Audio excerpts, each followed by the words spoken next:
found a Korean restaurant right here in North Vancouver. So when I finish my hockey, I can come here and study my Kim Yung-ha podcast and enjoy some Korean food.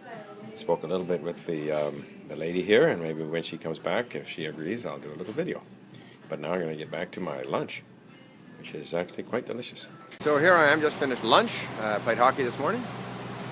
Still keeping up on the events in the Ukraine, so listening to a lot of Russian, but I decided to go for a Korean lunch, as you saw earlier.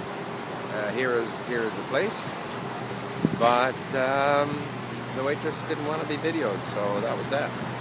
So now I'm off to the office. Bye for now. Hope I got myself in the picture. Well, we're here in the office because, you know, I went to have lunch in a Korean restaurant and the waitress wouldn't let me film her speaking with me in Korean. So I figured I'd come here. The nerve. The nerve. It was interesting though. Her English was kind of okay, but she says her biggest problem is that the grammar in English is different and the word order is different, and she has to sort them out in her head. And I thought, the minute you start trying to sort these things out in your head, you're lost. All you can do is kind of gradually get used to it. So we were talking a little bit about, like, there was someone concerned about one of our French lessons that the text didn't totally correspond to the audio.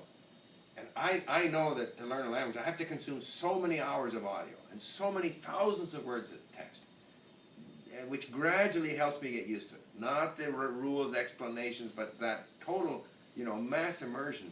If one little thing, like the numbers, the things in Korean that are confusing. Korean is very difficult because you get these little words that get, that's about 8 different meanings, half of which are contradictory. Yeah. So, I mean, you know, anyway. The point is that if you notice that there's a mistake, good for you. You know, That makes you alert. That makes you alert because there's probably lots of mistakes that have gone by that you didn't notice. It's fine. People are too get uptight. used to it. The 99% of what you're looking at is correct. You got a long way to go before it's not correct enough for you. And it's certainly not going to influence you. But I think we should perhaps point out that we have here, in our little link gathering here, our mastermind sorcerer's apprentice in the background, Boris. And you know, when we had that lunch and everyone said Happy New Year in their own language, and I put it up on my YouTube channel, one person identified Bulgarian. I think they said, like, oh wow, I was surprised to hear Bulgarian in here. One person. Yeah. So maybe he was Bulgarian. How many people speak Bulgarian as a second language? Was it 7 last time? Dozen. How many Bulgarians are there? 8 million, I'm guessing? 10? 7? Up to 10 all over the world. Yes? In Bulgaria, maybe 7.5 million. Oh, okay. In Canada, 2 million? No, there's a handful. A handful. Right. Yeah. But you've learned Korean too, Boris. I mean, what's your experience been with trying to? It's a struggle. I mean, for me at least, when I took French in high school, I took 4 years of French, and I remember being in an AP French class, getting ready to take the advanced placement test, which gives you college credit or university credit. I'm in this class, which is my 4th year of French, and I have a friend of mine, and I'm like, hey, we should actually start speaking in French, because otherwise you don't speak outside the class. All you do is you kind of learn a bunch of grammar stuff, and you learn some words, but you don't really use the language practically. And so, like 3.5 years in, we start speaking French during our passing period, like for 10 minutes, and it was really hard to speak for 10 minutes. Like, we started after like 2 minutes, I'm like, I don't know what else to say or how to say these things, and just a lack of But you know, opportunity to do that. when I remember, like, we had French in Montreal, which was, in those days, of course, Montreal was divided English-French, so you never spoke French. But we had French for 10 years. And I remember in those, occasionally we'd be in some part of Montreal where they didn't speak English. And I listened to my other, you know, my colleagues and stuff, and the focus had been on grammar the whole time. The 16 verbs that take être, and whatever it might be. When you went to speak, they could not put the words, all they had was words. Moi, manger, vouloir, voulez, not vouloir, voulez. There was no sense, the grammar that they had learned could not be translated into actually using it. Anyway, which also reminds me, while I think of it, I was in San Diego. Lots of Hispanic people down there. Most of the people were, doing any kind of service job are Hispanics. But if you speak to, and a lot of them speak English. I mean, they're totally Americanized. Even those that speak with an accent are totally, how you doing? Even with an accent. But some of them have no accent. And then you speak to the Anglos down there, and they all had 4 or 6 years of Spanish at school. Can't speak a word of Spanish. Zero. Do you understand anything? No. If you can turn on the Spanish radio, which we do. Well, my wife and I, we listen to the Spanish radio, listen to some Spanish music. If you turn on the Spanish radio, do you understand? No.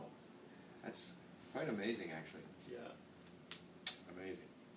Not really. I mean, No, it's not amazing. Given the track record of all language programs like that, like the French here. I mean, I've had French in high school for 10 years and went to university where there was a language requirement, so everybody had to take a proficiency test before school started to see if you passed the proficiency test. You didn't have to take a language, otherwise you're required to take 2 years of a language. So they wanted to start me in beginner in French after 10 years of French here Mind in you, school. Mark was That's one of the amazing. more motivated. Oh, of course, of course. French learners, so it still boils down to motivation and interest. Yeah. But, But I but mean, even still, Even still. you're not tremendously motivated to learn math in high school either, but Right. you learn it. That's a very good point. You do come out with some knowledge of math or history, whatever. Right. But in French, we come out with zero. Zero. Yeah. Not very good. Yeah. Anyway, Alex, you're off to Korea. I am, yeah. I'm leaving in 2 days. I'll be there for 2 weeks, and yeah, it'll be my 6th time there. But it should be good. I mean, it's easy for me to get around in Korea because I can speak the language, so I don't have to have my buddy companion to help me translate and stuff. But it should be good. A good opportunity. I mean, I get lots of Korean speaking practice here in Vancouver as well. But it'll be nice to see some signs and stuff in Korean, and be able to just have that more full immersion experience. Right. Yeah. Do you have any sort of publicity stunts planned for Link to capitalize? Not really, Be no. there, like running naked through their soccer stadium. Former rock star. With Link plastered on your chest. Nothing? I should. No, a friend asked me to sing at his wedding, so I'll do that. But and otherwise, we have our iPhone developer who lives in Korea, Right. so I'll have hopefully an opportunity to meet up with him as well. Oh yeah, Tim lives in Korea. So. Now, I mean, Boris, we you you dabbled in Korean and Mandarin. Now you're doing Russian. Yes. Which languages, or all of them, are you working with? For the challenge, I'm doing Russian. Mhm.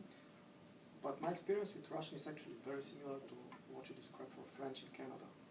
We studied Russian for 10 years, maybe in school, and we ended up with very little Russian. But it's a very similar language.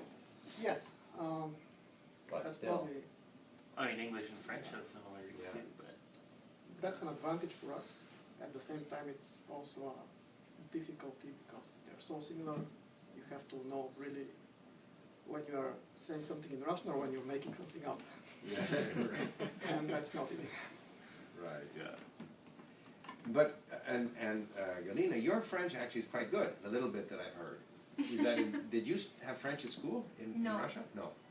No, I just studied like 2 months ago. Really? Yeah. Well, you're doing better than all the kids that study French at school. I'm not sure, but yeah. No, but I mean, you can read and understand those lessons. I can understand Your some, pronunciation is good. but No, really.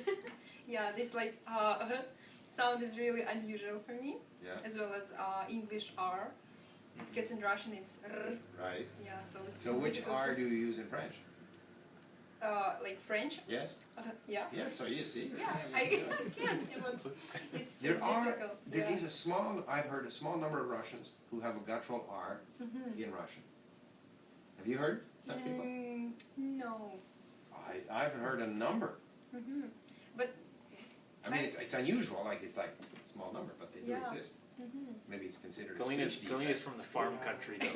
No, she's not. She's from near Moscow. Maybe everybody makes fun of those guys. I don't know. One of them's on radio. Anyway, so Alex is off. Yep. But you're going to stick with the challenge because you're doing Korean. What a cop out. He already speaks Korean fluently, and his challenge is in Korean. It's tough. I mean, you know what? Like, the writing is easy, the speaking is easy, listening no problem.